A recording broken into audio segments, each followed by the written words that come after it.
नमस्कार। एक मुलाकात कार्यक्रम में आप सभी दर्शकों का हार्दिक अभिनंदन। मित्रों, फ़िल्मों और टेलीविज़न का हम सबके जीवन में बहुत ही अहम रोल है, मैं कहूँ। हमारे जीवन के एक अभिन्न अंग से बन गए हैं और इसमें जो पात्र प्ले करते हैं, जो पात्र होते हैं, वो भी हमारे जीवन के बड़े ही करीब होते हैं। हम ऐसा महसूस करते हैं कि वो हमारे परिवार के ही एक सदस्य हैं। इसीलिए जब कभी इस क्षेत्र से जुड़े हुए लोगों से हम मिलते हैं, भले ही टेलीविज़न के माध्यम से, इंटरव्यू के माध्यम से, तो बहुत ही एक लगाव-सा महसूस करते हैं। ऐसे ही फ़िल्म और टेलीविज़न के क्षेत्र से जुड़ी हुई एक अदाकारा, एक मॉडल आज हमारे साथ हैं, जिन्हें आप बखूबी पहचानते होंगे। आप हैं निधि उत्तम जी। ये रिश्ता क्या कहलाता है कि नंदिनी सिंघानिया जी से आप सभी भली-भाँति परिचित हैं ही। ये कसौटी ज़िंदगी का या फिर अन्य बहुत सारे टेलीविज़न जो सीरियल्स हैं, उसमें आपने इन्हें देखा होगा। थप्पड़ बहुत ही सुंदर एक सामाजिक फ़िल्म, साथ ही अन्य फ़िल्मों में भी आपने बहुत सुंदर अपनी भूमिका अदा की है। आज इस मंच पर वो हमारे साथ हैं, आइए उनका अभिनंदन करते हैं, बातचीत का सिलसिला शुरू करते हैं। निधि जी, बहुत-बहुत स्वागत, अभिनंदन। ओम शांति। ओम शांति। वैसे फ़िल्मी चकाचौंध, टेलीविज़न का चकाचौंध और वहाँ से निकल कर के एक आध्यात्मिक परिवेश में, ब्रह्मा कुमारीज़ के प्रांगण में, कैसा अनुभव हो रहा है? बहुत ही अलग तरीके का अनुभव था ये। ऐसा लग रहा था कि सब लोग कहते हैं मरने के बाद स्वर्ग देखने को मिलता है, मुझे जीते जी देखने को मिल गया। और अभी मैं 4 दिन के आर्ट एंड कल्चर रिट्रीट के लिए आई थी जी। और ज्ञान सरोवर में वहीं पर रहकर सारे मेडिटेशन क्लासेस अटेंड करके जो प्रोग्राम था, वो सब अटेंड करके इनफैक्ट 4 बजे सुबह उठ के वहाँ पे साथ में सारी बहनों के साथ बैठ के मेडिटेशन मेडिटेशन करना। करना, जी। वो एक अलग ही अनुभव था। हाँ, हाँ। और मैं अपने आप को कभी मैंने सोचा नहीं था मैं इतना एफ़र्ट भी करूँगी। और जिस तरीके की लाइफ़स्टाइल में हम रहते हैं और अपने शूट्स में बिज़ी रहते हैं, हम टाइम नहीं निकाल पाते हैं। हम लेट नाइट सोते हैं, लेट जी। उठते हैं, हमारी लाइफ़स्टाइल बहुत उल्टा-पुल्टा रहती है। पर हुँ। यहाँ पर आके सब कुछ बिल्कुल ऐसा अलाइन्ड सीधा-सीधा हो सा गया, लगा। ऐसा लगा कि सब हमारी सोच है ये। अगर हम डिसिप्लिन करना चाहें, बाबा हमारे साथ हैं, हमें डिसिप्लिन के सही रास्ते पे वो एक बार में ला सकते हैं। जी। उनकी जगह में आके 3 दिन में ये काम हो गया, तो अगर हम उनकी सारी जो भी चीज़ें वो सिखाते हैं, वो चीज़ हम अपनी रियल लाइफ़ में ले आएँ, तो ये हम मुंबई क्या कहीं पे दुनिया के किसी भी कोने में इसको अपनी लाइफ़ अप्लाई में कर ला सकते सकते हैं। हैं। तो जी। 4 बजे वैसे आप उठा नहीं करती थी, जैसे आपने कहा नहीं, कि मैं बहुत उठती ही। हूँ बट 4 बजे तो नहीं हो पाता है, लेकिन 6 साढ़े 6 बिकॉज़ मैं योगा करती हूँ सुबह जी, उठ के, जी, जी, जी। तो 6 बजे उठना होता है मेरा, साढ़े 6 तो की मेरी क्या फ़ील क्लास है। किया आपने? जैसे लोग आजकल बहुत ही लेट नाइट सोते हैं, बहुत देर से जागते हैं और पहले भी कहा जाता था, हमारे बड़े बुज़ुर्ग कहा करते थे, early to bed, early to rise. हम पढ़ा भी करते थे, सुना भी करते थे। तो क्या डिफ़रेंस आपने फ़ील किया? यदि हम सुबह उठते हैं, तो क्या कुछ परिवर्तन, चेंजेस मन में, तन में? पूरा दिन अच्छा निकलता है। हुँ, हुँ। एक फ्रेशनेस आ जाती है और जो स्पेशली जो सुबह की जो वाइब्स होती हैं, जो एयर होती है, वो हम स मिस कर देते हैं, सनराइज़ मिस कर देते हैं, जो कि सबसे इम्पोर्टेंट है हमारी लाइफ़ के लिए। कि हुँ। अगर हम मैं अपनी लाइफ़ में ये चीज़ मुंबई में भी फ़ॉलो करती हूँ क्योंकि मैं 6-6:30 उठती हूँ। 4 बजे तो नहीं उठती हूँ, बट मैं सनराइज़ रोज़ उठती हूँ, सनराइज़ देखती हूँ, उसका एक वीडियो बनाती हूँ, मेरा रोज़ का रिचुअल है। जी, आई फ़ील कि मैं लाइफ़ में आगे ऊपर बढ़ने के लिए मुझे सूरज को देखना बहुत इम्पोर्टेंट है, तो वो एक मेरा रहा है रूटीन। जी। पर 4 बजे जो एक सेरेनिटी होती है, शायद ये चीज़ हम मुंबई में या किसी और शहर में भी रहकर करें, तो वो जो शांति होती है, सब लोग वातावरण शांत, सिर्फ़ चिड़िया की आवाज़ें आ रही होती हैं, कहीं-कहीं झिंगुर बोल रहे होते हैं। हाँ, सो हाँ। वो जो इतना पीसफुल एटमॉस्फेयर है, उसमें अगर आप मेडिटेट कर पा रहे हैं, आप अपने इनर सेल्फ से कनेक्ट कर पाते हैं, जो कि बहुत ज़रूरी मुश्किल है। नहीं है, पर अगर हुँ। आप उसको रेगुलर करें, तो डेफ़िनिटली कर सकते हैं। तो बिल्कुल, ये चीज़ मुझे बिल्कुल। वहाँ रहकर फ़ील हुआ। एक टॉपिक रखा गया था, जैसे आपने कहा आर्ट एंड कल्चर विंग जी, के कार्यक्रम में आना हुआ और पूरे भारतवर्ष के ही हमारे अलग-अलग कलाकार आए जी। हुए अलग-अलग क्षेत्रों के। तो विषय था कि स्व-अस्तित्व की भी पहचान, कि अपने आप को आप पहचानिए। तो कई बार व्यक्ति को लगता है मैं अपने आप को तो जानता ही हूँ, पहचानता हूँ, मैं निधि उत्तम हूँ, ये कर रही हूँ, ये कर रही हूँ, मैं तो अपने को जानती हूँ। तो ये स्व-अस्तित्व की पहचान, ये जो विषय था, इस विषय पे आप लोगों को क्या बताया गया? आपने क्या अनुभव किया इस पे? मैंने 2-3 चीज़ें इसमें से मैं जो लेके जा रही हूँ, जो मैंने सीखा कि अपने आप को हम एक आइडेंटिटी दे देते हैं, हमें लोग इस किरदार में हम अलग-अलग रोल करते हैं। मुझे लोग नंदिनी के रूप से जानते हैं, अलग-अलग शो में, अलग-अलग फ़िल्म में एक अलग-अलग कैरेक्टर के नाम से जानते हैं जी। और हमारे माँ-बाप ने हमें एक नाम दिया है, हम उस नाम से भी जानते हैं। हुँ, पर हम अपने आप को किस नाम से जानते हैं? हमारे अंदर जो हमारे अंदर जो बैठा हुआ है, उसको हम खुद जानते भी नहीं हैं। तो अपने आप को खुद पहचानने के लिए एक ये मेडिटेशन करके और अपने अंदर झाँक के देखने की बहुत ज़रूरत है। और हम्बलनेस, ये चीज़ हर आर्टिस्ट में हम्बलनेस बहुत मेरे अंदर शायद जितनी होनी चाहिए 100% में शायद 70-80% तक थी। पर वहाँ जाके जब मैंने बाकी भाई-बहनों को देखा जो कि आर्टिस्ट नहीं हैं, जो वहाँ सेवा में हैं, जो निस्वार्थ भाव से 25-25, 30-30 साल से वहाँ पर हैं और एक मुस्कुराहट के साथ सब काम करते हैं। तो वो जो उनको देखा मैंने तो मुझे लगा हम लोग अभी बहुत पीछे हैं, हमें उस लेवल वो बिल्कुल देवता तुल्य हैं, उनके लेवल तक पहुँचने में हमें बहुत वक़्त लगेगा और हमें उनसे सीख मिलती है। और ये स्टोरी तो सबने सुनी हुई है, स्टोरी का एक उदाहरण है कि जितने आप किसी फल वाले पेड़ को देखेंगे, जितने जी, इसमें फ्रूट्स लगते हैं झुका उतना हुआ वो झुका होता है। हुआ होता है। राइट, तो राइट। हम चाहे अपनी लाइफ में जितनी भी उपलब्धियाँ मिल जाएँ, जितने भी हम अचीवमेंट्स मिल जाएँ, अवार्ड्स मिल जाएँ या हम शोज़ करें, हमारा नाम हो जाए, पैसा मिल जाए, वो सब मिलने के बाद भी अगर आप खड़े हैं अकड़ के, हुँ, तो हुँ। आपकी तरफ कोई नहीं देखेगा, आपको राइट। झुकना पड़ेगा। ज़मीन से जुड़ा रहना बहुत इम्पोर्टेंट है हुँ, हुँ। और ये सब वहाँ पे लाइव एग्ज़ाम्पल्स चलते-फिरते बहुत सारे लोग दिखे और सब बड़े-बड़े हस्ती थे वो लोग भी और बाबा के दरबार पे रहकर वो इतनी अच्छे से सेवा कर रहे हैं और उन सब से मैंने बहुत लोगों से बात की, मैंने जानने की कोशिश की कि कुछ तो उनका एक होता है ना वीक स्पॉट होगा, कि यहाँ पे आने का उनको कोई कुछ तो लालच होगा, क्यों है यहाँ पर? एक हम एक एज़ ह्यूमन नेचर ये जानना चाहते हैं ना कि कुछ तो उनको यहाँ पे ऐसा अट्रैक्शन है, क्यों है यहाँ पर? But they were so satisfied, जी, इतना जी, जी। कंटेंटमेंट मतलब ये ह्यूमन बीइंग्स के लिए बहुत इम्पॉसिबल सा तो लगा। आपने बात नहीं की किसी से जो यहाँ पे इस प्रांगण में है, आध्यात्मिक वातावरण में है, इतने वर्षों से डेडिकेट बहुत होके? लोगों से मैंने बात की जी, और जी। तो क्या निकल के आया कि उन लोगों क्या ने है उनके सबने मन में? सबने यही बोला कि ऐसे मैंने किसी से एक कल हमारे साथ एक गाइड थे, उन्होंने हमें माउंट आबू घुमाया, जी। तो वो साउथ इंडियन थे और मैंने उनसे पूछा अपना साउथ इंडियन फूड मिस करते नहीं हैं आप यहाँ? कहते हैं मैं अब 25-30 साल से यहाँ पे हूँ, मुझे सब अच्छा लगता है। फिर मैंने उनको उनकी फैमिली के बारे में पूछा, कहते हैं वो लोग मुझसे मिलने आए, मेरे को जाने का मन नहीं करता। मतलब वो लोग इतने ज़्यादा रम गए हैं यहाँ पर और कुछ तो ऐसा है, जी, डिविनिटी जी। है यहाँ पे इस जगह पे जी, कि जी। तो उनको जिस मैं स्व की बात कर रहा था, शायद वो अपने स्व के अस्तित्व को पहचान गए हैं, अपने जीवन के जी, लक्ष्य जी। को पहचान गए हैं और अल्टीमेटली ये इंसान का अल्टीमेट लक्ष्य क्या लक्ष्य है, वही है। यदि उसको व्यक्ति ने जान लिया, तो वो एक इनर सैटिस्फैक्शन मुझे लगता है डेफ़िनिटली, कि आ डेफ़िनिटली। जाता है। एक दूसरी बात निधि जी जो आप लोगों को यहाँ जो मैंने देखा कि शायद सुनाया गया कि परम कलाकार जो परमात्मा है, उसकी भी सत्य पहचान दी गई। तो वैसे तो हम ईश्वर की पूजा आराधना करते ही हैं, किसी न किसी रूप में जुड़े ही हुए हैं। यहाँ आपने और उनके बारे में क्या जाना और कैसी नज़दीकी महसूस की? पहली बात तो जब ये जो एक रिलेशन हमें यहाँ पे बताई गई, मतलब ये चीज़ पता थी कि परम पिता बोलते हैं। पर पिता हमेशा जैसे हम लोग मन में सोचते हैं कि भगवान हमें ये दे दो, भगवान मेरा ऐसा ऐसा फ़िल्म मिल जाए मुझे या इसमें मेरा सिलेक्शन हो जाए। हम हमेशा ये माँग करते रहते हैं, हुँ, माँगते रहते हैं हमेशा। राइट। पर यहाँ आके ये चीज़ सीखी कि ईश्वर हमारे पिता समान है, पिता से माँगने की ज़रूरत नहीं है, वो अपने आप देते हैं। तो उनको उनके सामने आपको हाथ फैलाने की ज़रूरत नहीं है, हम उनके बच्चे हैं, वो तो देंगे ही, उनका कर्तव्य बनता है कि वो देंगे, कैसे नहीं देंगे।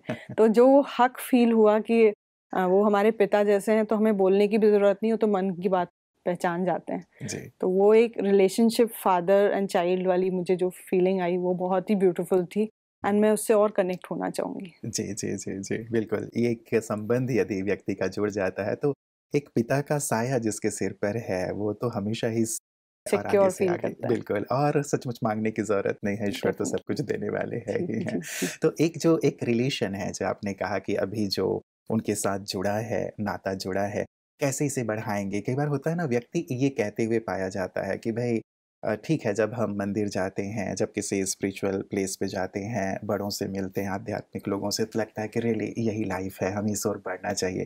लेकिन जब अपनी लाइफ़ में आते हैं लौट कर हुँ, के हुँ, तो हुँ, वहाँ हुँ। इतने सारे काम हैं, इतनी भागम-भाग है।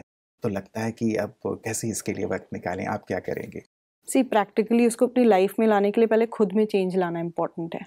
अपने अंदर छोटे-छोटे जब हम चेंज लाएँगे, अपनी लाइफ को खुद छोटे से भी चेंजेस लाएँगे, डिसिप्लिन करेंगे ना, तो वो धीरे-धीरे हमारे पूरे पर्सनैलिटी व्यक्तित्व में चेंजेस आएँगे और फिर हमारे आस-पास के लोगों में चेंज आएँगे, हमारी फैमिली में सबसे पहले चेंज आएँगे। जब वो देखेंगे कि यार इसको गुस्सा नहीं आ रहा, जी। ये इतना गुस्सा कंट्रोल कर सकती है, तो शायद मेरे से जो छोटे हैं या मेरे जो साथ वाले हैं, वो सब देखेंगे कि उनके अंदर वो प्रभाव ला रहा है। तो अगर हम अपने आस-पास के लोगों को बदल पा रहे हैं अपने चीज़ों से और अपने आप को भी बदल रहे हैं, तो वो एक बहुत बड़ा चैलेंज है और वो वहाँ तक भी पहुँच गए, वो थोड़ी तो उपलब्धि है कि अगर वहाँ तक भी पहुँच गए तो बहुत बड़ी बात है। जी, जी, जी, जी। और इस ओर हम ज़रूर बढ़ें ही बढ़ें। तो जी। क्या ख़ास एक चीज़ आप लेके जा रही हैं कि हाँ, ये चीज़ तो मैं ज़रूर करूँगी ही करूँगी, क्योंकि अपने लिए कुछ सोच करके जाते हैं, कुछ ठान के जाते हैं, तो वो चीज़ हो जाती है और ख़ास जी, करके ऐसे स्थानों से।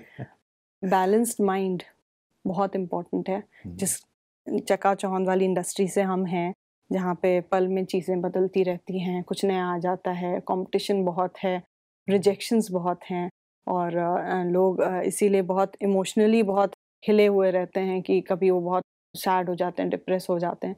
तो ये चीज़ मैं बहुत टाइम से खुद भी प्रैक्टिस करना चाह रही हूँ, सिस्टर शिवानी से भी मैंने उनकी भी बातें सुनी हैं कि आप अपने दिमाग को कितना स्थिर रखते हैं। हुँ। बहुत ज़्यादा कुछ एक्साइटमेंट वाली न्यूज़ है, हम बहुत एक्साइटेड हो जाते हैं, हैप्पी हो जाते हैं और कोई बहुत दुखद न्यूज़ होती है तो हम बहुत रोने लगते हैं, सैड सैड हो हो जाते जाते हैं। हैं। जी। और यहाँ पे मैंने बहुत सारे जितनी भी दीदियों को देखा, बहनों को देखा, वो सब लोग इतने सीरीन मोड में रहते हैं।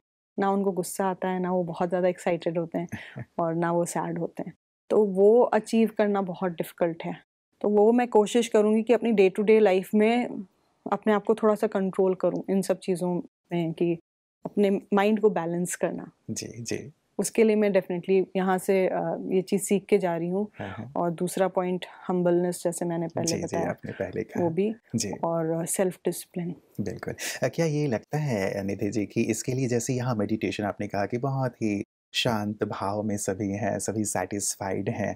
तो यदि हम मेडिटेशन को एक चीज़ फ़ील होता है व्यक्तिगत रूप से मुझे भी, आप कैसा महसूस करते हैं इस चीज़ को कि हम अपनी लाइफ़ में जो एक भौतिक जगत है, सांसारिक जगत है, वहाँ के अचीवमेंट्स में लगे हुए हैं, वहाँ पे भागे जा रहे हैं।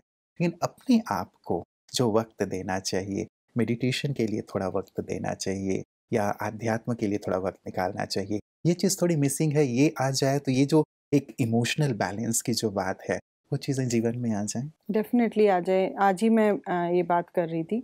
अगर बच्चों में इनकलकेट की जाए, हुँ, बस हम लोग जब स्कूल में तो हमारे यहाँ एक मॉरल साइंस क्लास होती थी, हम जी, कॉन्वेंट स्कूल में थे, तो उस टाइम हमको लगता था ये पूरे दिन का सबसे मतलब गुड गर्ल वाला टाइम है, हमें सबसे गुड गर्ल रहना है, वो मॉरल साइंस क्लास में। लेकिन वो जो लेसन्स सिखाए गए, वो आज तक हैं हमारे अंदर। तो जो बचपन में सिखाया जाता है और जो इस टाइप के संस्कार ही आप उनको बोल लीजिए, बिल्कुल। वैल्यूज़ जो उस फैमिली से भी आती हैं, स्कूल्स में भी सिखाए जाते हैं। तो वो चीज़ें हैं, वो अगर आप अपनी लाइफ़ में उसको छोटी-छोटी चीज़ों में भी अगर यूज़ करने लगें, तो वो बहुत बड़ा चेंज हमारी ओवरऑल पूरी सोसाइटी में चेंज लाएगा, हमारे अंदर भी चेंज लेकर आएगा। एंड जैसे आपने बताया कि आप इतनी भाग-दौड़ वाली उसमें अपने लिए समय निकाल पाएँ, तो वो हमें स्पेसिफिकली 1 घंटा एटलीस्ट मिनिमम 1 घंटा निकालना पड़ेगा। जी, जी, बहुत इम्पोर्टेंट है वो। बिल्कुल, ताकि अपने साथ बैठ सकें, वो अपने आप को बैलेंस देख सकें। दिमाग, अपने आप को शांत करके और वो हम एज़ आर्टिस्ट हमारे लिए बहुत इम्पोर्टेंट है बिकॉज़ आर्ट एक तरीके का मेडिटेशन ही है। हुँ, चाहे हम एक्टिंग करें या आप एक सिंगर हैं, आप किसी भी टाइप के परफॉर्मर हैं, आपको अपनी आर्ट के साथ भी उतना ही लॉयल होना पड़ता है। तो अगर आप मेडिटेशन करते हैं तो आप शायद उसमें और निखर कर आएँगे। बिल्कुल, बिल्कुल। और शायद क्या इसे जीवन में लाना ही चाहिए, जी, मुझे जी, तो जी। ऐसा लगता है। यदि सुबह उठते ही जैसे आपने कहा कि सुबह यहाँ आपने बहुत आनंद लिया, यदि सुबह का वक़्त हम थोड़ा अपने लिए या रात को जब हम सोने जाते हैं, थोड़ा वक़्त अपने लिए निकाल लें, तो क्या बहुत ज़्यादा चेंजेस नहीं आ पाएँगे जीवन में? क्योंकि एक चीज़ ऐसा लगता है, लोग ये कहते हैं कि सुबह उठते ही जो पहला विचार है, वो हमारे सारे दिन का एक सुंदर पूरी हमारी दिनचर्या को ही जैसे एक कंट्रोल करता हुँ, है। हुँ, हुँ। रात को सोते समय भी यदि कुछ कर लिया जाए, जैसे ईश्वर को हमने सब कुछ अर्पित कर दिया, हल्के हो गए, तो क्या इतना तो व्यक्ति मुझे लगता है कि अपना डेफ़िनिटली। ही सकता है अपने जीवन में? और होना भी चाहिए और मैं इस चीज़ को पहले से भी फ़ॉलो कर रही हूँ जब से मैं जुड़ी हूँ और जी। पहले भी मैं ग्रैटिट्यूड को बहुत मानती हूँ हुँ, हुँ। और सुबह उठते ही मैं अपने घर की जब खिड़की खोलती हूँ तो I thank the universe, I thank the beautiful air which I am breathing in although इतनी प्योर नहीं मिलेगी जैसी यहाँ ज्ञान सरोवर में मिली, but still it's a blessing कि हम वो फ्रेश एयर ब्रीथ कर पा रहे हैं, ग्रीनरी अराउंड। जो भी चीज़ें मैं 10 things I thank at night and once I wake up, तो वो मैंने अपना वो बनाया हुआ है दिनचर्या में। पर कई बार हम बहुत हसल में भूल भी जाते हैं, तो उस चीज़ को मतलब शुक्राना रखना है। मैंने हाथ में ग्रैटिट्यूड भी लिखा हुआ है, जी जी इसीलिए आपके हाथ में कि दिखाई दे रहा है। I should not forget this, कि जब जब दिखता है तो भाई ये जीवन के लिए, हर एक सांस के लिए थैंक यू, जी जी बहुत इम्पोर्टेंट है। बहुत सुंदर। बाबा की स्पेशल कृपा है हमारे ऊपर। हर इंसान जिसको किसी भी फॉर्म का एक आर्ट आता है, अगर मैं एक एक्टिंग भी कर पा रही हूँ, मैं अगर आपको अपनी लाइफ के बारे में बताऊँ, मैं एक नॉन एक्टर रही हूँ, मैंने कभी एक्टिंग नहीं सीखी है। मैंने स्कूल में कभी ड्रामा एक्टिंग कभी नहीं किया है, तो मैं अभी कैमरा के सामने इतनी फ्रीली बात कर पा रही हूँ। ये शायद थोड़ा सा एक्सपीरियंस 15 साल का हो गया है, बट जो 15 साल पहले भी मैंने एक्टिंग करना शुरू किया, वो भगवान की इच्छा थी। मैं बहुत ही नेचुरल वे, जैसे आपसे बात करी, मेरी performance as natural as that निकल के आती है। मेहनत बहुत की है, बहुत सारे ऑडिशंस दिए हैं, वो सब है। जो एक नेचुरल फॉर्म ऑफ परफॉर्मेंस आता है, वो हमें ब्लेसिंग है, भगवान की एक ब्लेसिंग है। तो अगर वो ब्लेसिंग मिली है, उसका शुक्राना करना ज़रूरी है। बिल्कुल, ईश्वर का भी शुक्रिया। और हम सबकी वैसी बहुत सारी दुआएं आपको हैं कि आप ऐसे ही नेचुरली बहुत अच्छे किरदार निभाएं और सब तक अच्छी बातें पहुंचाएं।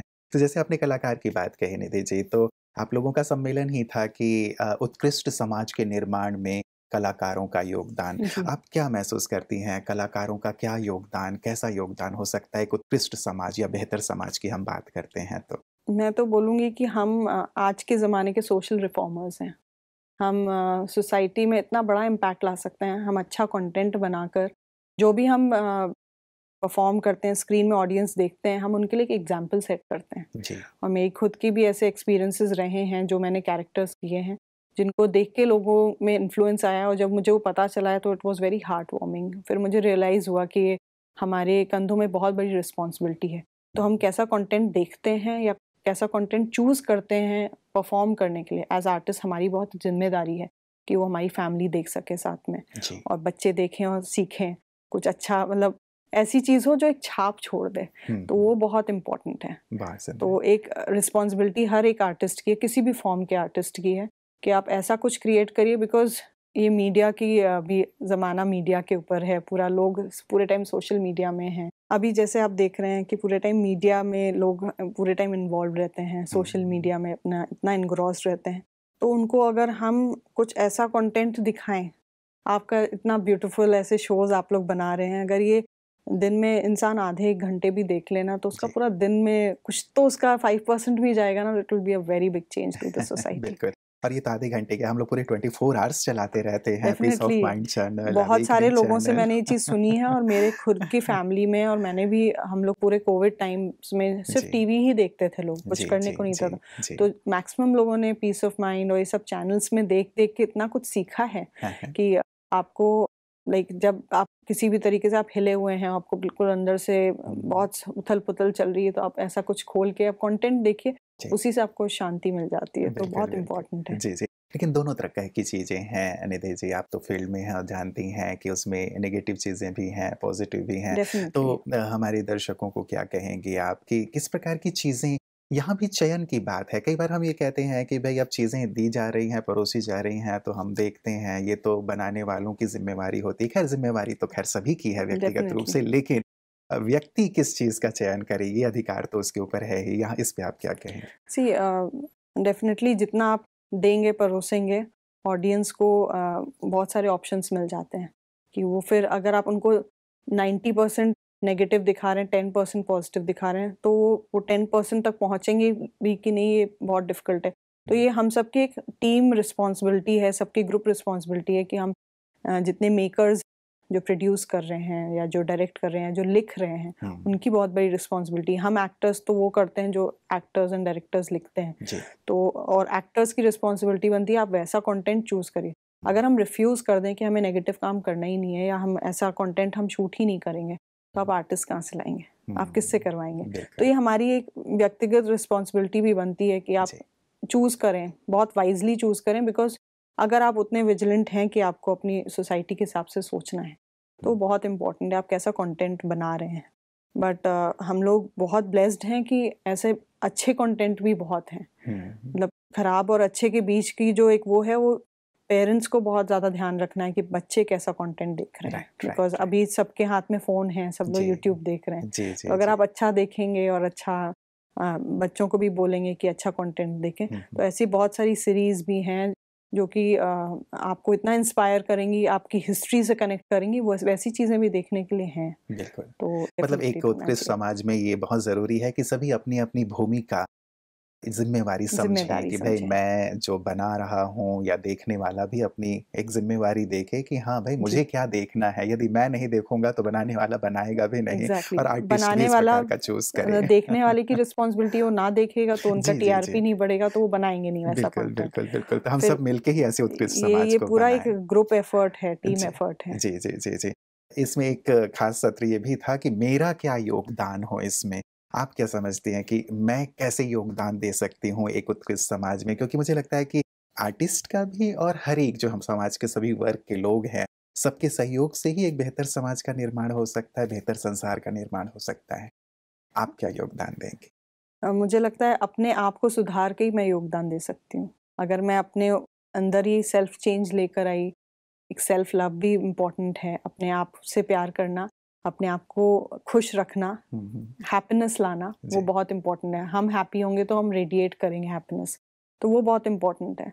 आप एक सोसाइटी घर से शुरू होती है, आप खुश होंगे, अपने घर वालों को खुश रखेंगे, घर वाले खुश रहेंगे, पड़ोस वाले खुश रहेंगे, एक पूरा चेन रिएक्शन है। तो आप जैसे जैसे वो हैप्पीनेस रेडिएट करेंगे तो it will definitely affect the society in a happy way. So I feel so ये बहुत इंपॉर्टेंट है, आप अपने अंदर क्या चेंज लाते हैं। आप दूसरों के ऊपर उंगली उठाने में तो बहुत आसानी होती है, अपने अंदर चेंज लेकर आइए, वो बहुत इंपॉर्टेंट है। बिल्कुल बिल्कुल, यहाँ से शुरुआत होनी चाहिए कि खुद के परिवर्तन से हम और सचमुच ये चीज़ हो रही है कि व्यक्ति सामने वाले के परिवर्तन के लिए ज़्यादा वो रहता है कि नहीं, वो करता है कि मैं ये बदल जाए तो फिर मैं बदलूं, या परिस्थितियां बदल जाए तो मैं खुद बदलूं। के अंदर वो चेंज लाना इज द मेन चैलेंज। जी जी जी जी। तो मैं खुद के परिवर्तन से एक सुंदर शुरुआत करूं। मित्रों, हम भी ज़रूर इस बात पर गौर करें कि हम खुद के परिवर्तन के ऊपर विचार करें। मैं बदलूंगा तो निश्चित रूप से समाज, संसार बदलेगा ही बदलेगा। निधि जी, आज के समाज में कोई कहीं पे भी है, किसी भी क्षेत्र में है, आप जैसे जिस फील्ड में हैं वहाँ पे भी, और हर क्षेत्र में एक चुनौती है। व्यक्ति तनाव से गुजर रहा है, कंपटीशन की बात आपने कही बहुत ज़्यादा है। ऐसे में व्यक्ति टूटता हुआ दिखता है, खास करके युवा वर्ग, चाहे वो गर्ल्स हैं, बॉयज़ हैं। कुछ प्राप्ति नहीं हुई, अचीव नहीं कर पाए, रिलेशनशिप में भी कुछ ऊपर नीचे हुआ तो तुरंत ही टूटने की स्थिति पे आ जाते हैं। ऐसे में आप उन्हें क्या सजेस्ट करेंगे? क्योंकि आप तो ऐसी फील्ड से हैं जहाँ पे बहुत सा फ्लक्चुएशंस हैं, क्या कहेंगे ऐसे में? पहली बात तो सबसे इम्पोर्टेंट है कि आप इस इंडस्ट्री में अगर आएँ तो नंबर 1 अपना एजुकेशन अच्छे से करें। एजुकेशन बहुत इम्पोर्टेंट है। अगर आप वाइज़ हैं, आपका दिमाग अच्छा चलता है, आपने अपना एजुकेशन अच्छे से किया है, अच्छी जगह से पढ़ाई की है, तो आप गलत स्टेप नहीं उठाएँगे। और दूसरा, इस इंडस्ट्री में आने से पहले आप एक बैकअप हमेशा बना के चलिए। बैकअप बहुत इम्पोर्टेंट है, क्योंकि हर इंसान को उतनी कामयाबी मिल जाए ऐसा इम्पोर्टेंट नहीं है। ऐसा ज़रूरी नहीं कि हो ही जाए।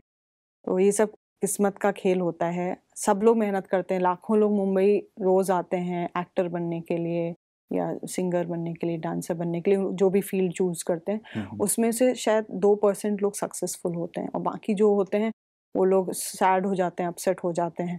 पर अगर उनके पास एक बैकअप है, एक साइड में उनके पास कमाने का एक ज़रिया है कि वो कुछ काम कर पा रहे हैं, किसी ऑफिस में जुड़े हैं या अपनी कोई भी एक हॉबी को उन्होंने एक प्रोफेशन में कन्वर्ट कर दिया, वैसा कुछ है, तो वो एक सेंस ऑफ सिक्योरिटी लाता है। और दूसरा, स्पिरिचुअली साउंड होना बहुत इम्पोर्टेंट है। तो दे शुड गेट कनेक्टेड, कि वो किसी एक ऐसे एसोसिएशन से कनेक्ट हो जहाँ पे उनको कोई राह दिखाने वाला हो, एक ऐसा गुरु हो, ऐसा टीचर हो जो उनको स्पिरिचुअली शांत रख सके। और हमारी इंडस्ट्री में बहुत इम्पोर्टेंट है। मुझे तो लगता है कि शूट्स पे भी होना चाहिए कि भाई एटलीस्ट कुछ नहीं तो 15 minutes of meditation should be compulsory, वैसा कुछ होना चाहिए। बिकॉज सबका मन स्थिर हो, आप काम ही उस लेवल से शुरू करो। कंपटीशन बहुत है, लोग जलते हैं, लोगों को लगता है इनका काम मुझसे अच्छा कैसे। ये चीज़ बहुत नॉर्मल है हमारी इंडस्ट्री में कि इसको मिल गया, मुझे नहीं मिला। तो वो जो एक कंपैरिजन है, फिर आपका सिलेक्शन हो गया, दूसरे का नहीं हुआ, तो वो इंसान दुखी हो जाता है। तो ये सब के लिए आपको लाइक बहुत स्ट्रांग रहना है, emotionally and spiritually have to be strong. तो वो स्ट्रेंथ सिर्फ मेडिटेशन से ही आ सकती है।